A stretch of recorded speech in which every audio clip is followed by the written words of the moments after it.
Hello दोस्तों, मेरा नाम Vishal Sonone Patil, customs and central excise inspector CGL 17। ये होकैप का जो अपना ये जो कोर्स है, इसको यदि आपको अच्छे से करना है ना, तो डिस्क्रिप्शन बॉक्स में one word substitution, idiom phrases, then Barron का लिस्ट, देन फ्रेजल वर्ब, इन चारों का PDF लिंक आपको वहाँ पे मिलेगा। तो वहाँ पे उस लिंक पे जाना है आपको और उसका क्या करना है, जेरोक्स निकाल लेना है ना। जेरोक्स यदि आपके पास रहेगा तो बहुत ही आसान रहेगा आपके लिए। और यहाँ पे जो वीडियो चलेगा वहाँ पे तो आपको PDF मतलब वो दिखेगी कि आप कौन से वन वर्ड कर रहे हैं, कौन से इडियम कर रहे हैं। लेकिन आप यदि जेरोक्स आपके पास रहेंगे तो बहुत ही अच्छी बात है, ठीक है। और यदि वहाँ से आपको एक्सेस नहीं होगा तो टेलीग्राम पे विशाल सर सेंट्रल एक्साइज सर्च कर लेना, वहाँ पे आपको PDF मिल जाएगा, ठीक है। तो ऐसे आपको उसका जेरोक्स निकालना है अच्छे से और कर लेना है, ठीक है। हर रोज 10 वन वर्ड, 10 इडियम फ्रेजेस और 10 वर्ड्स होंगे बैरन के लिस्ट से और 5 फ्रेजल वर्ब रहेंगे। ऐसे यदि आप हर रोज पढ़ाई करोगे तो ही आपका होकैप अच्छे से 6 मंथ में हो जाएगा, नहीं तो होकैप करना बहुत ही मुश्किल होता है ना। तो अच्छे से इसको होकैप करना है और फिर आपको उसको अच्छे से रिवाइज भी करना है। और शाम को 5 बजे अपने टेलीग्राम ग्रुप पे आपको एग्ज़ाम देना है आज के पर्टिकुलर होकैप का। तो ऐसे मतलब आप यहाँ पे अच्छे से होकैप पढ़ लोगे फिर एग्ज़ाम दोगे, तो ऐसे करोगे ना तो बहुत ही अच्छे से आपका होकैप होने वाला। यही बेस्ट वे है होकैप करने का, ठीक है। और यार प्लीज़ यदि आपको ये ऑडियो ये जो आएगा अभी यदि पसंद आता है ना, प्लीज़ वीडियो को लाइक, कमेंट और शेयर करना है, क्योंकि जो कमेंट्स होती है मुझे उससे पता चलता है कि मैं कितने बच्चों के लिए एफर्ट्स कर रहा हूँ, कितने स्टूडेंट्स को मैं पढ़ा रहा हूँ। तो ये बहुत ही इंपॉर्टेंट है, वीडियो को लाइक और कमेंट करना, ठीक है। फिर ऑडियो अपना स्टार्ट कर देते हैं। आर्चेरी तक हमारा हो चुका था, अभी हम पढ़ेंगे आर्कीपेलागो। और जो भी नए स्टूडेंट्स हैं मैं उनसे रिक्वेस्ट करूँगा कि प्लीज़ आप फर्स्ट ऑडियो से सुनो, बीच में स्टार्ट नहीं करना है। फर्स्ट ऑडियो से सुनोगे तो एकदम आपका अच्छे से पढ़ाई होगा। और प्लीज़ ये होकैप सेशन आपको कैसा लग रहा है इसका मुझे रिव्यू दे दो। मेरा इंस्टा ID है डिफरेंट विशाल DIFFERENT वहाँ पे प्लीज़ रिव्यू देना। ये ऑडियो आप कभी भी सुनो, लेकिन रिव्यू ज़रूर दे देना, ठीक है। जैसे अभी आर्कीपेलागो, ARCHIPELAGO, आर्कीपेलागो। आर्कीपेलागो मतलब वाइड ग्रुप ऑफ आइलैंड्स, यानी द्वीपों का समूह। तो आर्कीपेलागो यानी बहुत सारे ऐसे आइलैंड होते हैं ना, उनके पूरे ग्रुप को आर्कीपेलागो कहा जाता है। जैसे इंडोनेशिया, ये एक कंट्री, ये एक्चुअली एक आर्कीपेलागो है। ये बहुत सारे आइलैंड से बनी हुई है इंडोनेशिया। तो लार्जेस्ट आर्कीपेलागो यदि वर्ल्ड का कोई है तो वो इंडोनेशिया है। तो आर्कीपेलागो भी आपको समझ में आ गया। नेक्स्ट वर्ड है आर्किटेक्ट, ठीक है। ARCHITEST, architect. एकदम इजी वर्ड है आर्किटेक्ट, कुछ भी उसमें डरने की ज़रूरत नहीं है। आर्किटेक्ट यानी अ पर्सन हु डिज़ाइंस बिल्डिंग, वास्तुकार, है ना। आर्किटेक्ट तो आपको पता होगा, जो उन्हीं बिल्डिंग वगैरह को डिज़ाइन करते हैं ना, उन्हीं को आर्किटेक्ट कहते हैं। हमें यदि घर यदि बनाना है तो हम आर्किटेक्ट के पास जाते हैं, वहाँ से वो हमको डिज़ाइन बना के देता है। ARCHITECT, architect. नेक्स्ट वर्ड है आर्काइव, ARCHIVE, आर्काइव, ठीक है। तो आर्काइव मतलब क्या होता है, एक ऐसा प्लेस जहाँ पे गवर्नमेंट और पब्लिक के रिकॉर्ड्स वहाँ पे रखे हुए, तो उसी को आर्काइव कहा जाता है ना। ऐसी जगह जहाँ पे गवर्नमेंट या पब्लिक रिकॉर्ड्स रखे हुए हैं ना, उसी को आर्काइव कहा जाता है। यानी जहाँ सरकारी और सार्वजनिक दस्तावेज रखे हुए हैं उसी प्लेस को आर्काइव कहा जाता है। और ये आर्काइव आप रियल लाइफ में भी, मतलब रियल मतलब आपके घर के अंदर के ना, वहाँ पे भी आप यूज़ कर सकते हो। जैसे कि देखो, एक सेंटेंस में बताता हूँ, आपको पता चल जाएगा। These old photographs should go in the family archives, यानी आपके जो ओल्ड फोटोग्राफ्स है ना, ये कहना चाहते हैं सेंटेंस में कि ये इसको फैमिली आर्काइव्स में रखना चाहिए। क्योंकि आपके घर में भी एक ऐसी जगह होती है जहाँ पे नहीं कि आपके दस्तावेज रखे हुए होते हैं, है ना। आपके फैमिली के पूरे अच्छे से दस्तावेज वगैरह रखे जाते हैं ना। तो ये सेंटेंस में बोला गया है कि ये जो ओल्ड फोटोग्राफ्स हैं वहाँ पर हमें रखने चाहिए, है ना, क्योंकि जो फिर आगे वाली जनरेशन उस फोटो को देखेगी, है ना। तो ये हो गया आर्काइव, क्योंकि ओल्ड फोटोग्राफ्स एक रिकॉर्ड है ना हमारी, इसलिए। देन अरेना, नेक्स्ट वर्ड है अरेना, ARE यानी arena, a level area surrounded by sitting in which sports, entertainments and other public events are held. अखाड़ा या रणभूमि, मतलब अरेना वही होता है कि जहाँ पे एक बीच में ये होता है, बीच में स्पोर्ट्स वगैरह होता है और आजू बाजू में सीट्स वगैरह रखे होते हैं ना। तो एकदम इजी वर्ड है अरेना भी।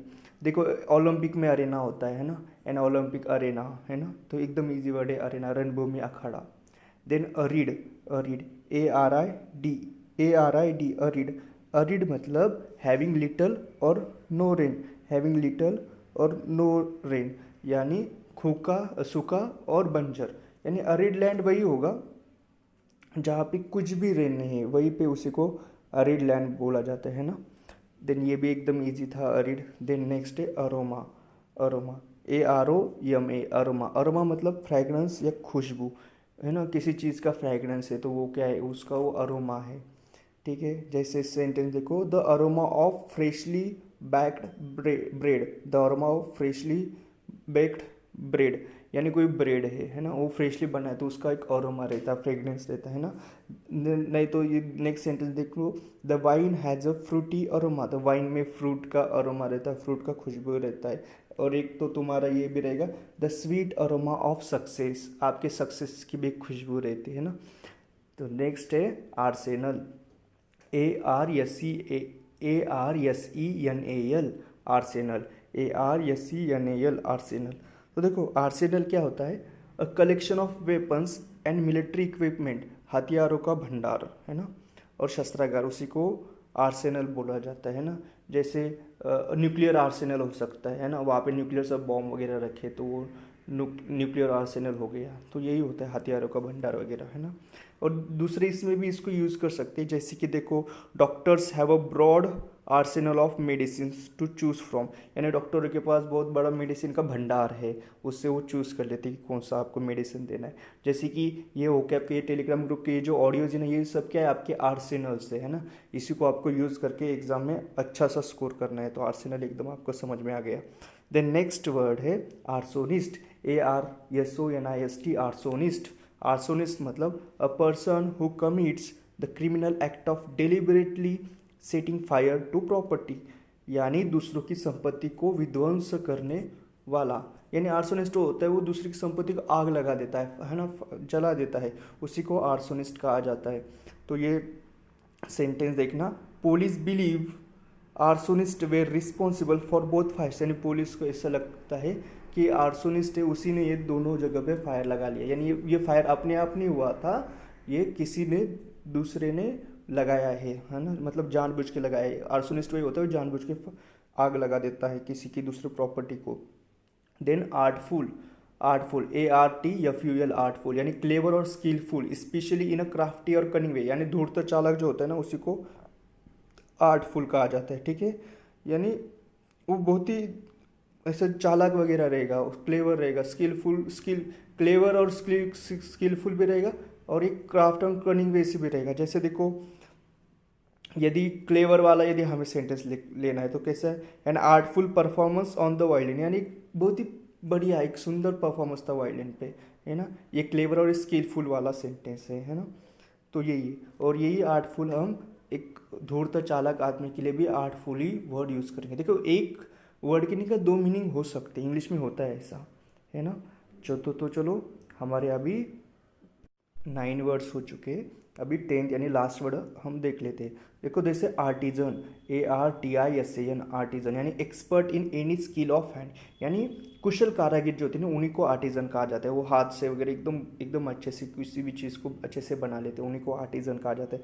जैसे एन आर्टिजन बेकर भी होता है ना, बेकर नहीं वो ब्रेड वगैरह बनाने वाले बेकर हो गए ना, तो वो आर्टिजन मतलब वो हाथ से एकदम अच्छे से बना लेते, तो ये आर्टिजन हो गया। बहुत ही सिंपल वर्ड्स है ना, लेकिन इसको रिविजन करना है आपको, बहुत ही अच्छे से रिवाइज करते रहना है। 1 वर्ड भी हमारे खत्म हो गए, अभी हम ईडियम एंड फ्रेजेस देखेंगे। जैसे कि हमने कल तक जो पढ़ा था, हमने बी फिनिश्ड विथ तक पढ़ा था, बी फिनिश्ड विथ तक हमने कंप्लीट कर लिया था। अभी आगे वाले हम ईडियम्स कर लेंगे एकदम अच्छे से, तो ईडियम भी एकदम आपको इजीली याद रह जाएंगे, कोई डरने वाली बात नहीं है।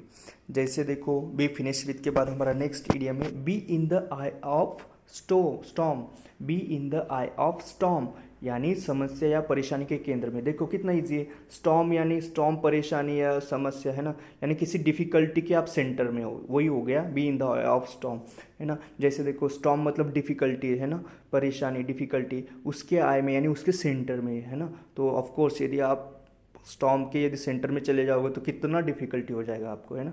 तो be in the I of storm यानी समस्या या परेशानी के केंद्र में। जैसे इसको सेंटेंस कैसे रहेगा, यदि आपके पापा बहुत गुस्से में घर पे आए हुए हैं, है ना, तो आप आपके भाई को क्या बोलेंगे, पापा से मत मिलना, you will be in the I of storm, है ना, आप बहुत बड़ी समस्या में पड़ जाओगे।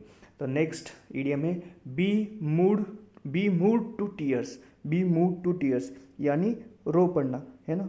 बी मूड टू टीयर्स यानी रो पड़ना। देखो टीयर्स आ रहा है तो इसमें आपको टीयर्स है नहीं, रोना ही होता है ना, तो बी मूड टू टीयर्स रो पड़ना, एकदम ईजी ईडियम है।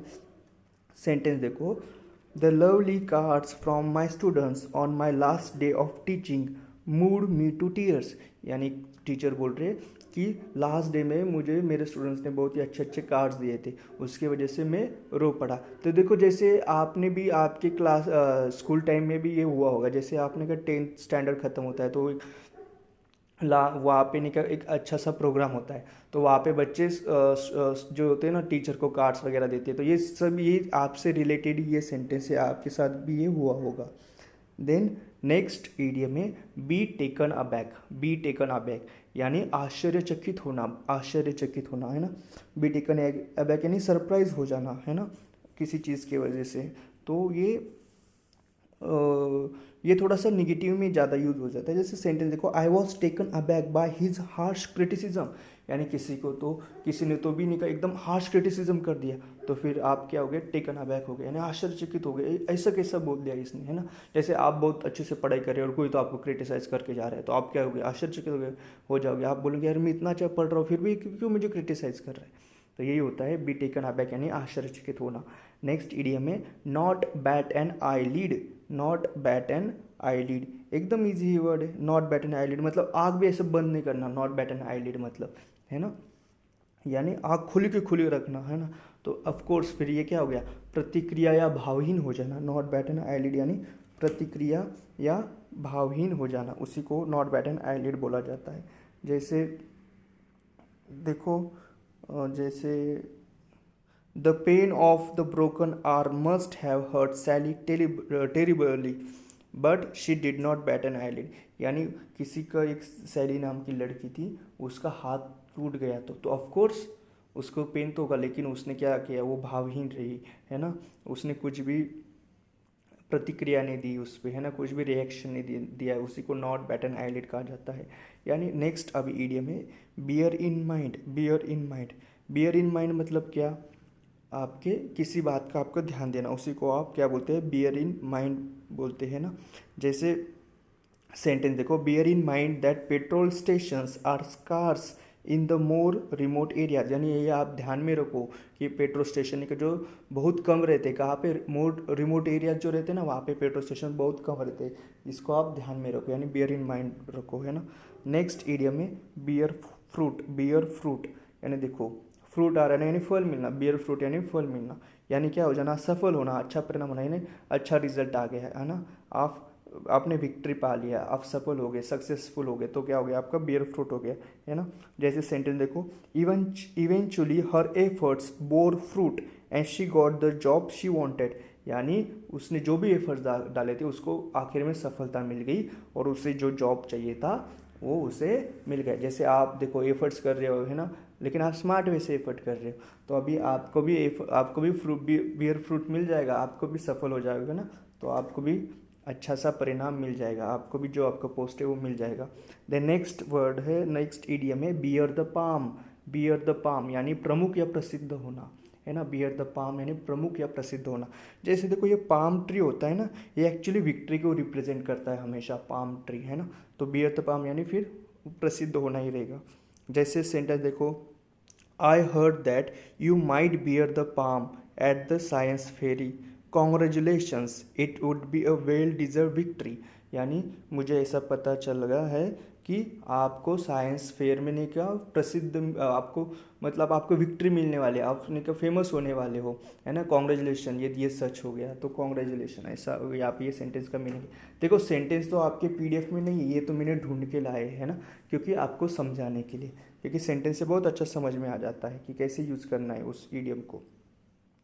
देन नेक्स्ट ईडियम है beat a dead horse. Beat a dead horse यानी व्यर्थ या निष्फल प्रयास करना। देखो डेड हॉर्स यानी हॉर्स यदि मरा हुआ है, उसको आप कितना भी मारो वो क्या भाग पाएगा? नहीं भाग पाएगा ना।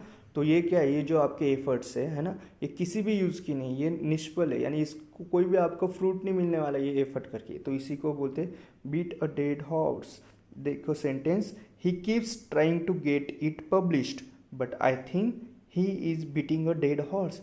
यानी वो ये कोई बुक बनाई होगी, कोई बुक लिखी होगी किसी ने, वो उसको पब्लिश करने के बहुत सारे प्रयास कर रहे हैं, लेकिन ऑफ कोर्स वो पब्लिश नहीं हो रही। तो ये आदमी बोलता है कि मुझे लग रहा है कि आप ने कहा आप एक डेड हॉर्स को बीट कर रहे हैं, यानी आप एक विफल प्रयास कर रहे हैं, आप एक मतलब एफर्ट एक मतलब आप नहीं करना चाहिए, आप ये मत करो, ऐसा ही कहना है ना, यानी निष्फल प्रयास करना।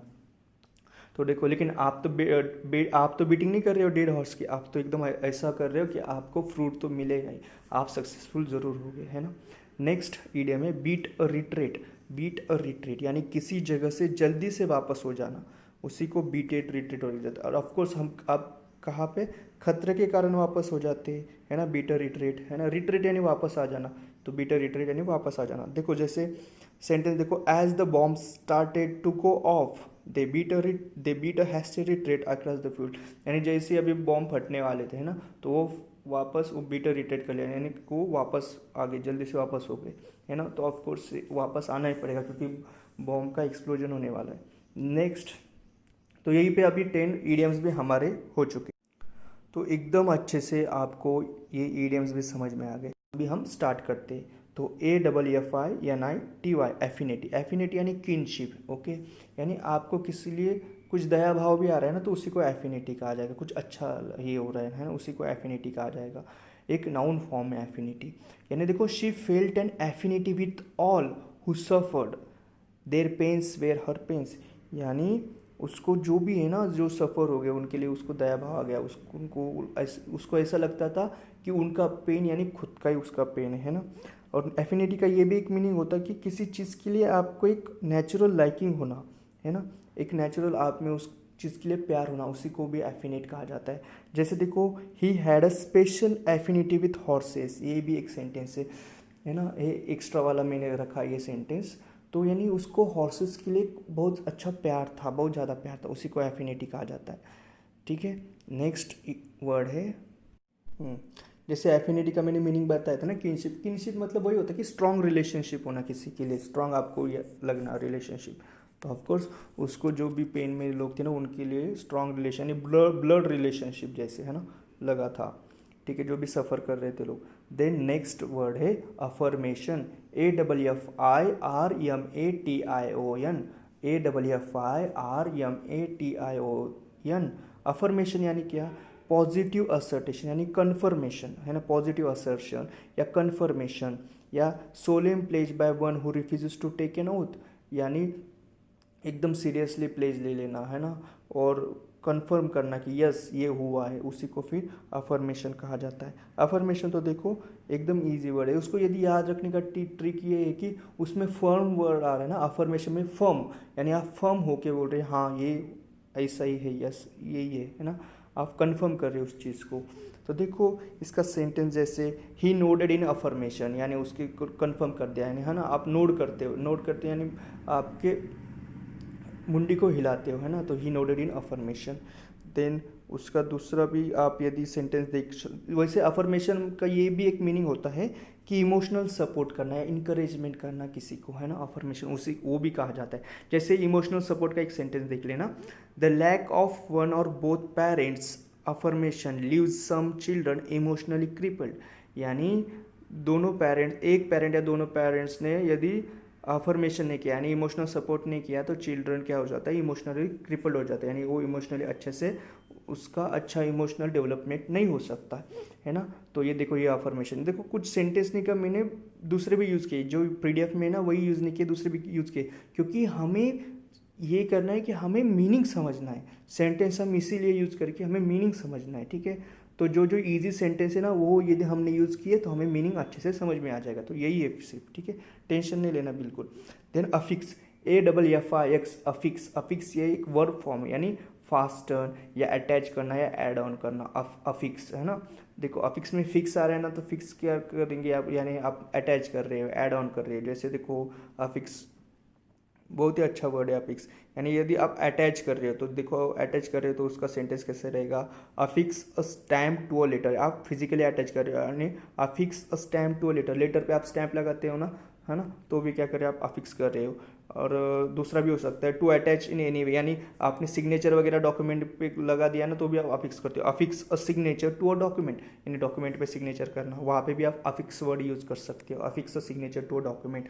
या फिर आप अफिक्स सील वगैरह लगाना होता है ना डॉक्यूमेंट पे, उस वहाँ पे भी यूज़ कर सकते हो, अफिक्स माई सील वगैरह ऐसे, है ना।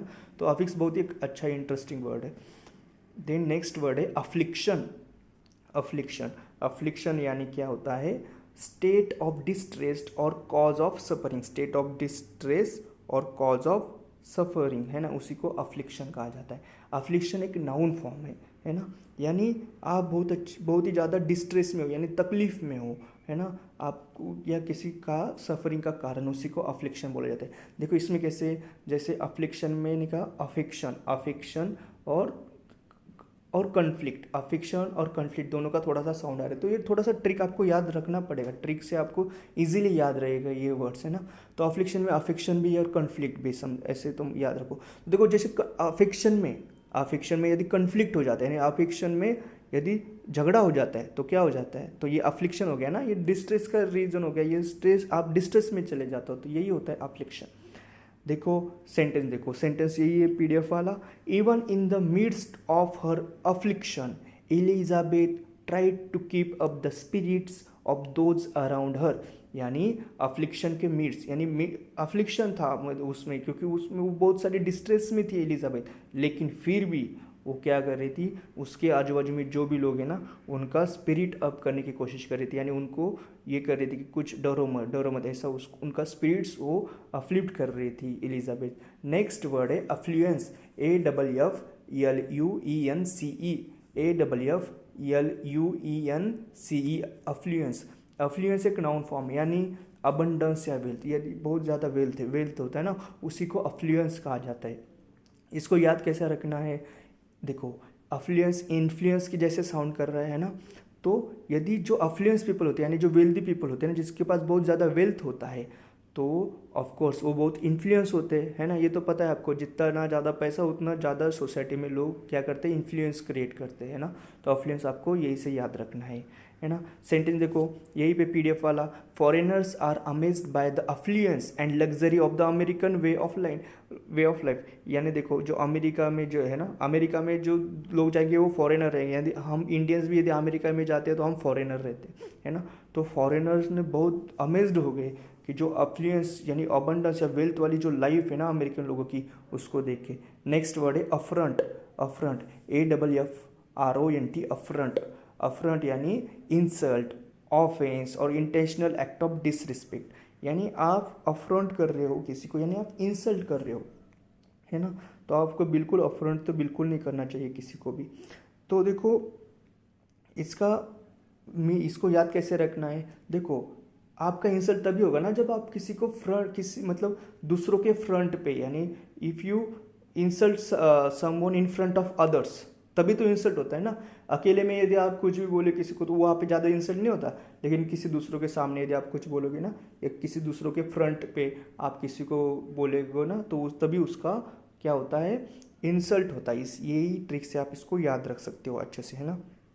जैसे सेंटेंस देखो, he took his sons desertion as a personal affront, यानी उसने उसके सन का जो डेजर्शन था उसे एज अ पर्सनल इंसल्ट ले लिया, यानी डेजर्शन मतलब उसके सर को कहीं कॉलेज से वगैरह निकाल दिया होगा, कॉलेज से निकाल दिया होगा, तो क्या हुआ, उस बच्चे का डेजर्शन हो गया ना, तो उसने क्या किया, उसको उस फादर ने उसको एक पर्सनल इंसल्ट के जैसे ले लिया, ठीक है। तो ये भी आपका अफ्रंट हो गया, यानी इंसल्ट हो गया, ऑफेंस और intentional act of disrespect, affront यही होता है। नेक्स्ट वर्ड है आफ्टरमैथ, आफ्टरमैथ, है ना, यानी कंसेक्वेंस, आउटकम या अपशॉट। आफ्टरमैथ वही होता है कि किसी चीज़ होने के बाद जो कंसेक्वेंसेस रहते हैं ना, या आउटकम जो रहता है, उसी को आफ्टरमैथ कहा जाता है ना। तो इसमें तो आफ्टर वर्ड आ रहा है ना, आफ्टर और मैथ, यदि आपने मैथ का कोई प्रॉब्लम अच्छे से सॉल्व नहीं किया तो फिर आफ्टर मैथ उसके कंसिक्वेंसेस आपको फिर भुगतने ही पड़ेंगे। तो यही ट्रिक यूज़ करके आप इसको याद रख सकते हैं। एकदम ईजी वर्ड है आफ्टर मैथ, है ना, कंसिक्वेंसेस होते हैं।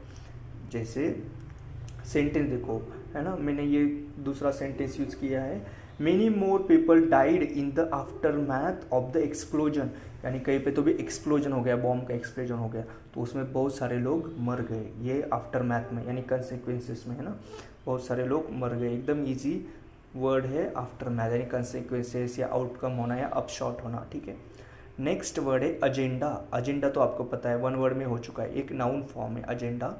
इसका मीनिंग है items of business at a meeting, items of a business at a meeting, ठीक है। यानी कौन कौन से पॉइंट हमें मीटिंग में डिस्कस करने, उसी को एजेंडा बोला जाता है ना। जैसे वी हैड, सेंटेंस देखो, we had so much difficulty agreeing upon an agenda that there was very little time for the meeting, यानी हमने कौन सा एजेंडा रहना चाहिए मीटिंग में, उसी में बहुत ज़्यादा डिस्कस कर लिया, यानी कौन से पॉइंट पे डिस्कस करना है मीटिंग में, उसी में हमने ज़्यादा टाइम लगा लिया। इसकी वजह से मीटिंग में भी तो बहुत कम टाइम हमें मिला कि वो डिस्कस करने के लिए, है ना। यही उसका मीनिंग होता है। एजेंडा बहुत ईजी वर्ड है। देन क्या है, नेक्स्ट वर्ड है एजेंट, AGENT, एजेंट। एजेंट एक नाउन फॉर्म है, यानी एक मीन्स और इंस्ट्रूमेंट और पर्सनल रिप्रेजेंटेटिव या person acting in an official capacity. यानी देखो एजेंट वही होता है कि कोई किसी का कुछ इंस्ट्रूमेंट है ना, उसी को एजेंट कहा जाता है। जैसे और एक कोई पर्सनल रिप्रेजेंटेटिव है, उसी को भी एजेंट कहा जाएगा, है ना। और गवर्नमेंट के वगैरह एजेंट तो आपको पता ही है, वो भी एक एजेंट ही होते हैं। जैसे देखो आपको इसको कैसे याद रखना है, इसको ये तो याद रखना बहुत ही ईजी है। सेंटेंस देखो, जैसे एक कोई आदमी बोल रहा है please contact our agent in Spain for further information, यानी हमारे जो एजेंट है ना स्पेन में, उनको उसे कांटेक्ट कर लो, वो आपका फर्दर इन्फॉर्मेशन दे देगा, क्योंकि वो रिप्रेजेंट कर रहा है हमको स्पेन में, ठीक है। जैसे है ना सीक्रेट फॉरेन एजेंट, तो आपको पता है, आपने बहुत सारे वैसे मूवीज़ भी देखी होगी एजेंट वाली, है ना। जैसे कि एक पावरफुल क्लीनिंग एजेंट भी रहते हैं, है ना, जो कि जिसकी वजह से आपके कपड़े वगैरह अच्छे से धो जाते हैं। Next he was the agent of their destruction, यानी उनका जो डिस्ट्रक्शन जो हुआ ना, वो इसी की वजह से हुआ, वो उसका डिस्ट्रक्शन का एजेंट था, है ना, इंस्ट्रूमेंट था वो उनकी डिस्ट्रक्शन का, है ना। तो एजेंट भी आपको समझ में आ गया। नेक्स्ट वर्ड देखो अग्लोमेरेशन, AGGLOMERATION,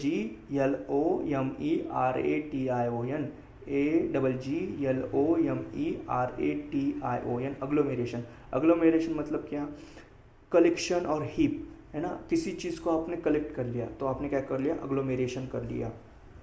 एकदम इजी वर्ड है अग्लोमेरेशन, ठीक है।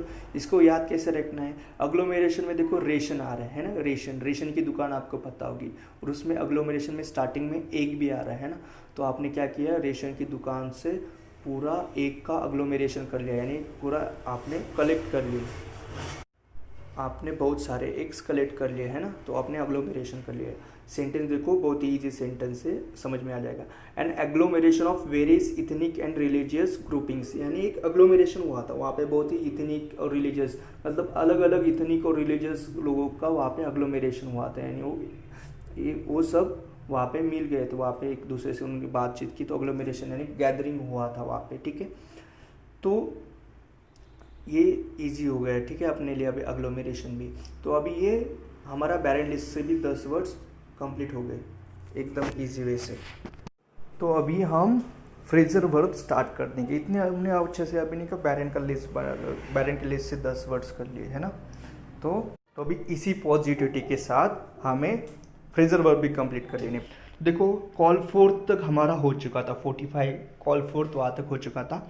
आज वाला जो फ्रेजर वर्ब है ना, वो है कॉल इन, ठीक है, कॉल इन एकदम इजी फ्रेजर वर्ब है, लेकिन फ्रेजर वर्ब का आपको बहुत रिवाइज करना पड़ेगा, है ना। हर एक आपको होकैब को पूरा रिवाइज करना पड़ेगा, ठीक है।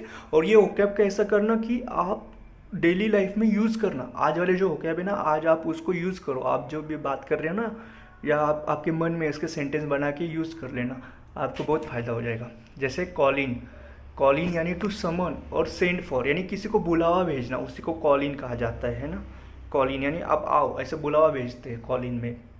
एग्जाम्पल देखो, she is too ill to call in a doctor, यानी वो अभी बहुत बीमार है ना, कि यानी इसको डॉक्टर को भी यदि आपने बुला भेजा तो भी कुछ अभी वो मतलब अभी वो उसकी डेथ होने ही वाली है, ये स्टेट में वो है, तो she is too ill to call in a doctor. तो ये हो गया, यानी आप डॉक्टर को भी बुलावा नहीं भेज सकते, वो डॉक्टर को बुलावा भेजा आपने, डॉक्टर आए फिर भी वो डॉक्टर उसको बचा नहीं सकते, तो कॉल इन हो गया टू समन और सेंड फॉर, या बुलावा भेजना।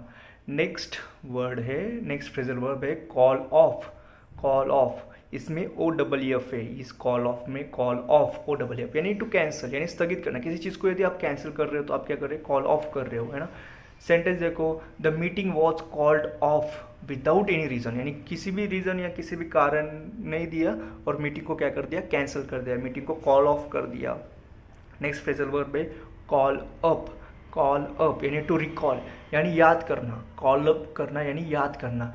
जैसे देखो, the victim tried to call up the actual sequence of the incident but she could not, यानी विक्टिम जो था ना उसने क्या किया, एक्चुअल सीक्वेंस जो था, एक इंसिडेंट हुआ था वहाँ की जो एक्चुअल सीक्वेंस है ना उसको वो कॉल अप करने की कोशिश कर रहा है, यानी याद करने की कोशिश कर रहा था, बट शी कुडंट, यानी वो लड़की थी उसने वो कॉल अप करने की कोशिश की थी उस इंसिडेंट को, बट वो कॉल अप नहीं कर सकी, यानी वो याद नहीं कर सकी, यही है। नेक्स्ट फ्रेजल वर्ब है कॉल अपॉन और कॉल ऑन। कॉल अपॉन और कॉल, यानी to invite to do something, यानी किसी को आप इन्वाइट कर रहे हो तो आप क्या कर रहे हैं, कॉल अपॉन कर रहे हैं या आप कॉल ऑन कर रहे हैं, है ना। कुछ करने या बोलने के लिए आमंत्रित करना है, यही होता है कॉल अपॉन और कॉल ऑन। जैसे सेंटेंस देखो, I call upon you to furnish the details of your income and expenditure, यानी मैंने आपको इनवाइट कर दिया कि आपकी जो भी इनकम एंड एक्सपेंडिचर की डिटेल्स है उसको अभी तुम कर लो, अच्छे से हमें बता दो, जैसे कि इनकम टैक्स डिपार्टमेंट में वैसे करते हैं ना, इनकम एंड एक्सपेंडिचर का डिटेल्स बताना पड़ता है। कॉल अपन और कॉल ऑन भी हो गया। नेक्स्ट फ्रेजल वर्ब है कैरी अवे। कैरी अवे यानी to arouse too much emotion, to arouse too much emotion और zeal, to arouse too much emotion और झील यानी उत्तेजित करना या भावुक करना, उसी को क्या बोलते हैं, कैरी अवे बोलते हैं। जैसे I was carried away by the emotional scene of the movie, है ना, मतलब जो इमोशनल सीन थे मूवी की वजह से, उसकी वजह से क्या हो गया, मेरे अंदर जो इमोशन है वो उत्तेजित हो गया, मैं बहुत ज़्यादा भावुक हो गया, है ना, वही होता है कैरी अवे हो जाना। यानी देखो फ्रेजल वर्ब भी हो गया। ठीक है, थैंक यू सो मच।